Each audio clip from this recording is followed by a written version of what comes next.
Carta do apóstolo Paulo aos Filipenses, capítulo 4, versículos do 1 ao 7. Capítulo 4, versículo do 1 ao 7. Nos diz o seguinte: Portanto, meus amados e muito queridos irmãos, minha alegria e coroa, estai assim firmes no Senhor, amados. Rogo a Evódia e rogo a Sintique que sintam o mesmo no Senhor. E peço-te também a ti, meu verdadeiro companheiro, que ajudes estas mulheres que trabalham comigo no Evangelho e com Clemente e com os outros cooperadores cujos nomes estão no livro da vida. Regozijai-vos sempre no Senhor, outra vez vos digo, regozijai-vos. Seja a vossa equidade notória a todos os homens, perto está o Senhor.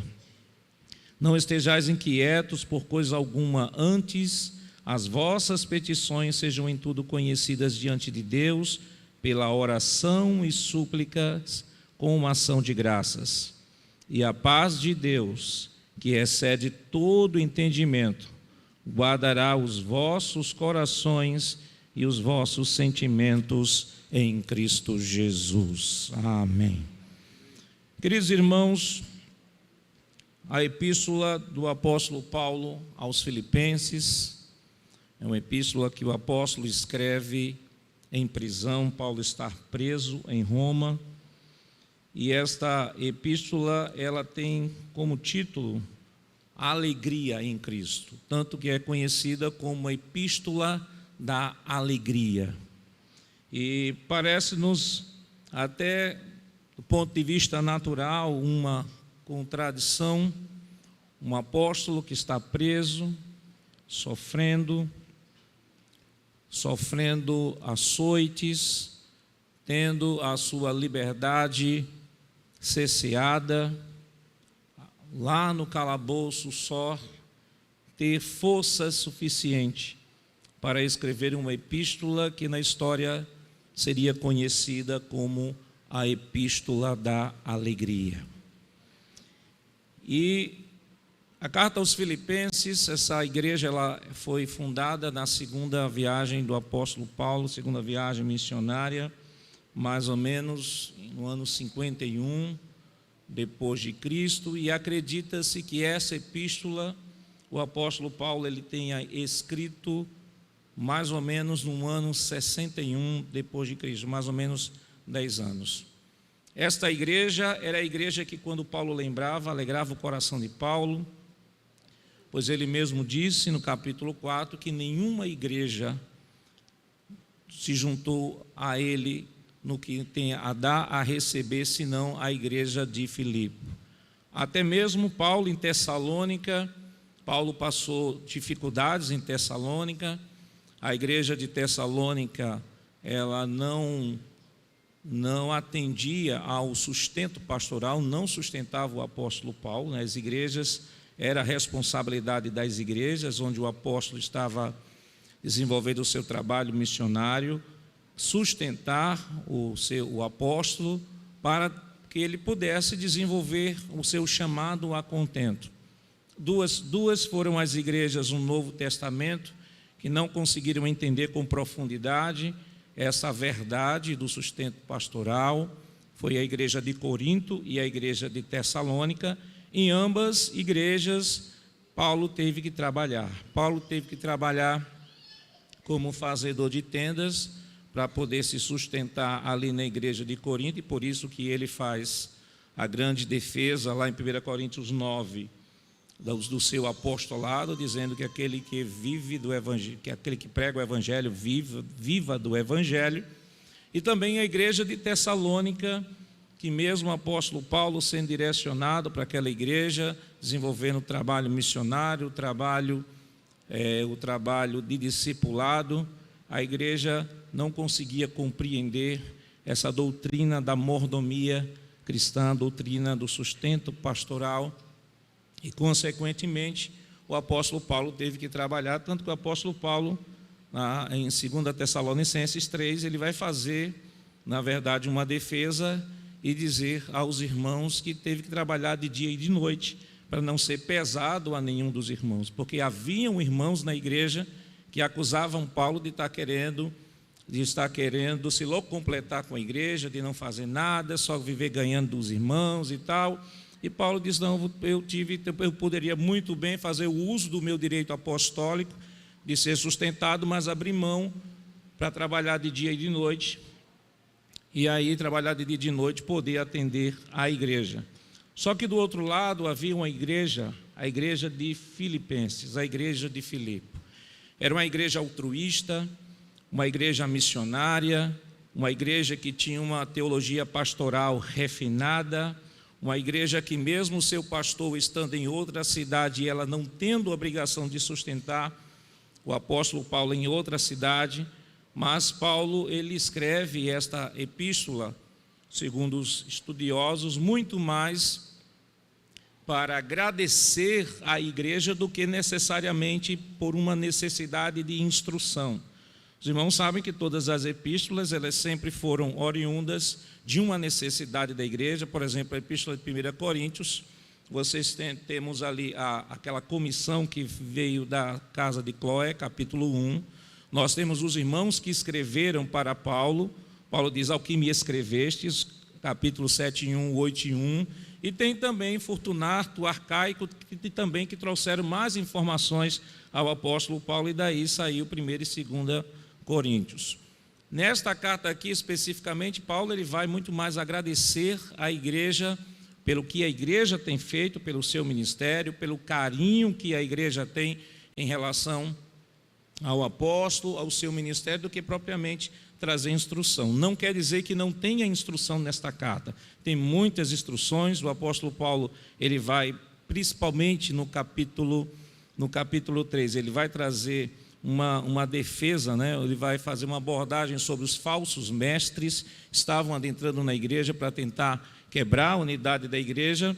Mas a epístola tem 4 capítulos, e nos 4 capítulos nós temos presentes, nos 4 capítulos, a palavra alegria, a palavra regozijo ou a palavra alegria na tradução de Almeida atualizada.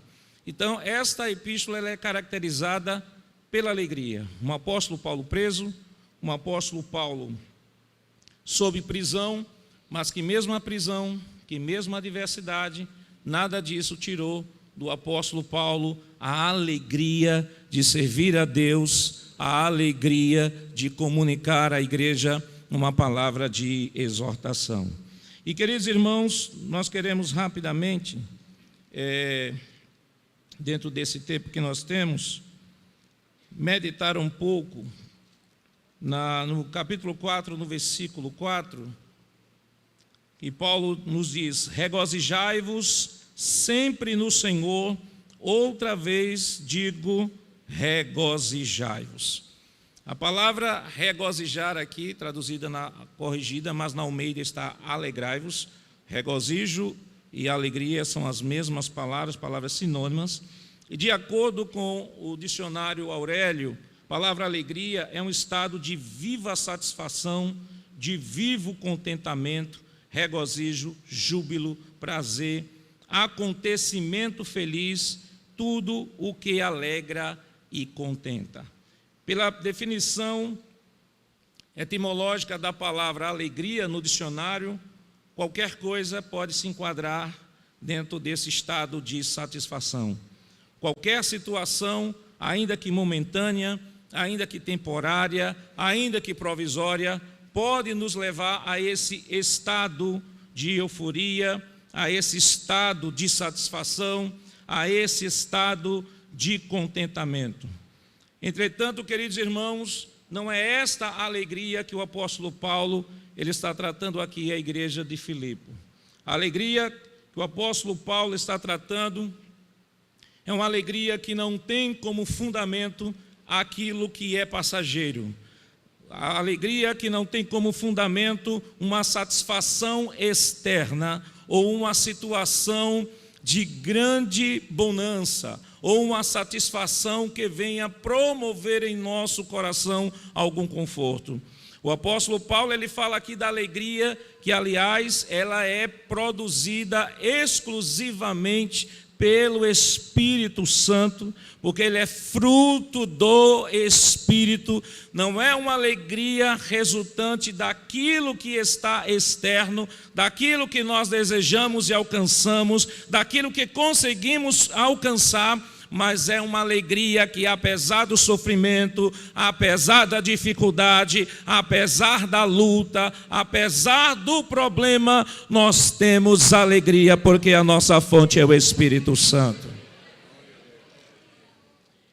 E a palavra que Paulo usa é a palavra do grego rara, que significa gozo, deleite, prazer, alegria. É uma alegria exuberante, é uma alegria que capaz de nos tornar felizes a despeito de toda a situação. E rapidamente eu queria trazer aqui, queridos irmãos, 3 características desta alegria que está aqui em Filipenses capítulo 4, versículo 4. Em primeiro lugar, o apóstolo Paulo diz: regozijai-vos sempre no Senhor, outra vez vos digo, regozijai-vos. Paulo, ele é enfático, regozijai-vos. Paulo não aconselha a igreja a se regozijar, Paulo exorta a igreja como um mandamento. Paulo dá aqui um mandamento à igreja. E qual é o mandamento à igreja? Alegre-se. Alegre-se, alegre-se, alegre-se. Paulo diz: se for pela condição, eu não tenho essa força para dizer isso. Se for por minha situação, eu não tenho condições para dizer isso, mas eu posso dizer, porque o Espírito de Deus está dentro do meu coração, e apesar das minhas cadeias, apesar da minha prisão, apesar do meu sofrimento, eu posso dizer: eu sou feliz e estou alegre no Senhor. Paulo deixa claro que esta alegria é a alegria do reino. Paulo diz em Romanos 14 e 17 que o reino de Deus não é feito de comida nem de bebida, mas a alegria no Espírito Santo. O apóstolo Paulo também nos mostra que esta alegria, ela também é fruto do Espírito Santo. A Bíblia nos diz, em Gálatas 5:22, mas o fruto do Espírito é amor, gozo. A palavra gozo ali é a mesma palavra que alegria. Então esta alegria, a primeira característica, ela é espiritual. É uma alegria espiritual, é uma alegria que tem como fonte o céu, que tem como fonte a eternidade, que tem como fonte a presença de Deus. O mundo não consegue entender esta alegria. Como é que os crentes passam tanta dificuldade, passam tantos problemas, mas continuam alegres, continuam felizes? É porque a nossa alegria não está baseada numa economia melhor, não está baseada em uma situação de conforto. A nossa alegria é o nosso Senhor e Salvador Jesus Cristo. Quantos podem dizer amém por isso? A nossa alegria não é um sentimento. A nossa alegria é uma pessoa. O salmista do Salmo 43, abra sua Bíblia, por favor.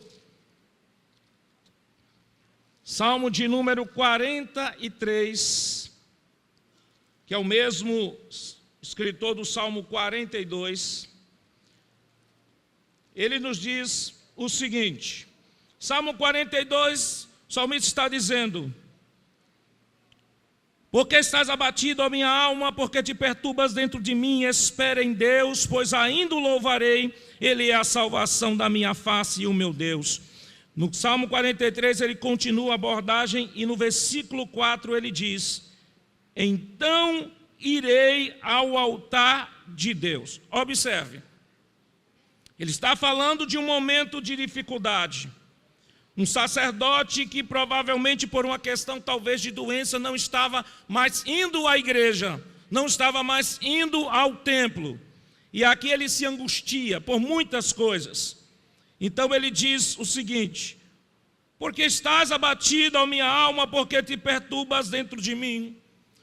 Em outras palavras, mesmo sendo crente, mesmo sendo salvo, mesmo sendo batizado no Espírito Santo, mesmo sendo batizado nas águas, mas não estamos imunes de nos sentirmos abatidos. Não estamos imunes de nos sentirmos tristes. Não estamos imunes de nos sentirmos muitas vezes desanimados. Mas esse desânimo ele tem um contexto. Ele diz: porque estás abatido, a minha alma, porque te perturbas dentro de mim. Espera em Deus, pois ainda o louvarei. Não é um abatimento, não é uma tristeza, não é um momento que nos leve ao desespero. O mundo aí fora se abate, se desespera e vai tentar resolver os problemas das coisas deste mundo. Mas nós, quando estamos abatidos, quando estamos tristes, qual é o caminho? O caminho é o que ele diz aqui: irei ao altar de Deus, daquele que é a minha grande alegria. Nossa alegria não é um sentimento, nossa alegria é uma pessoa. E onde nos encontramos com Ele? No seu altar, no seu altar. Se nesta noite você chegou aqui, por um motivo ou por outro está triste, está abatido, está desanimado, como o salmista, pode ter certeza de uma coisa: o teu Deus, que é a tua alegria, está aqui para confortar e dar alegria ao teu coração. Quantos podem dizer amém por isso? O apóstolo Paulo não só diz: alegrai-vos, mas ele diz: alegrai-vos sempre. Alegrai-vos sempre. Não é se alegrar no Senhor em alguns momentos. É alegrar-se no Senhor em todos os momentos. Então a alegria, a segunda característica da alegria é que ela é ultra circunstancial. Se eu estou empregado, aleluia. Se eu estou desempregado, aleluia. Se eu estou com saúde, aleluia. Se eu não tenho saúde, aleluia. Se eu tenho casa própria, aleluia. Se não tenho casa própria, aleluia também. Esta alegria é ultra circunstancial. Não depende de ter uma situação favorável, mas eu me alegro em todas as circunstâncias, em todos os momentos. Paulo diz: se alegre, mesmo se fisicamente você não tenha motivo para isso, como sua e nossa alegria não é física, a nossa alegria é o Senhor. Então vamos nos alegrar no Senhor e exultar no Deus da nossa salvação. Nossa alegria não depende do que está fora de nós e nem depende das circunstâncias. Eu lembro uma vez que, quando jovem, saíamos muito na campanha evangelizadora ali de acampamento e fomos fazer uma visita em uma comunidade, hoje chama comunidade, né? Vamos fazer uma visita numa comunidade e quando nós entramos naquela casa, tinha uma senhora, uma irmãzinha, morava com seu esposo, também idoso. E quando entramos, irmãos, naquela casa, meu coração, assim, sentiu uma dor muito grande. Aquela casa, as paredes daquela casa eram papelões que cruzavam, botaram umas estacas e uns papelões para fechar, para fazer a parede. O telhado quando olhávamos para cima, dentro de casa, os pontos de luz, de tanta goteira, de tantos furos no telhado. E o chão da casa daquela irmã era de barro. Aquela irmã tinha poucos móveis, bem humildes. E quando chegamos lá, eu jovem, nem cheguei lá, olhei a casa e disse: meu Deus, essa irmã deve ser tão triste. Situação dessa é de cortar o coração. Mas quando entramos naquela casa, irmãos, a irmã feliz, a irmã alegre. E quando achávamos que íamos visitar a irmã, Deus nos visitou através da irmã. E a irmã olhou e disse assim, chegou um momento lá, ela cantando, alegre, feliz, ela disse: olha, meus filhos, eu estou tão feliz, porque está vendo esse chão de barro? Eu um dia vou trocar por uma rua de ouro. Está vendo isso aqui, esse barracozinho aqui? Eu fico feliz porque Jesus disse que na casa do meu pai há muitas moradas, já tem uma morada lá reservada para mim. O que me deixa feliz é saber que isso aqui é apenas um momento, porque eu sou peregrina e sou estrangeira nessa terra, mas estou aguardando um dia para o meu pai me chamar e eu vir de volta ao meu lar. Esta é a alegria, irmãos, ultra circunstancial. Não depende do que tem, não depende de algo que favoreça, mas depende exclusivamente do Deus que é a nossa grande alegria. Paulo diz: regozijai-vos sempre, e ele diz: no Senhor. Paulo diz que a nossa fonte de alegria é o Senhor. É regozijai-vos sempre. Mas onde? Qual parâmetro? Qual a fonte? No Senhor. Regozije-se no Senhor. O Senhor é a nossa fonte de alegria. Paulo diz: nossa alegria não é das coisas daqui. A nossa alegria é o Senhor. É o Senhor. É por isso que Davi diz: ainda que eu andasse pelo vale da sombra da morte, não temeria mal algum, porque tu estás comigo, a tua vara e o teu cajado me consolam. O que é que Davi está dizendo? Davi está dizendo: Senhor, tu és o meu maior bem, tu és o meu maior tesouro. É por isso que no Salmo 51, quando ele peca, ele diz: Senhor, não me lances fora da tua presença, nem retires de mim o teu Santo Espírito. Pode tirar meu reinado, pode tirar o exército, pode tirar toda a comida real, pode tirar toda a riqueza, mas não tira de mim aquilo que é para mim mais precioso, Senhor. E o que é mais precioso? A tua presença, a presença do teu Espírito Santo. Quantos podem glorificar a Deus nessa noite? Ele entendia que o Espírito Santo, a presença de Deus, era o seu maior bem. A presença do Espírito Santo é o seu maior bem. Paulo, escrevendo aos Coríntios, 2 Coríntios 6, 10, ele diz: ainda que nós estejamos com nossos corações tristes, mas sempre estaremos alegres. Como pode isso? Como pode isso? 2 Coríntios capítulo 6, e já estamos concluindo. 2 Coríntios capítulo 6, Paulo diz: como contristados, mas sempre alegres. A NVT, que é a Nova Versão Transformadora, diz assim: nosso coração se entristece, mas sempre temos alegria. Que mistério é esse?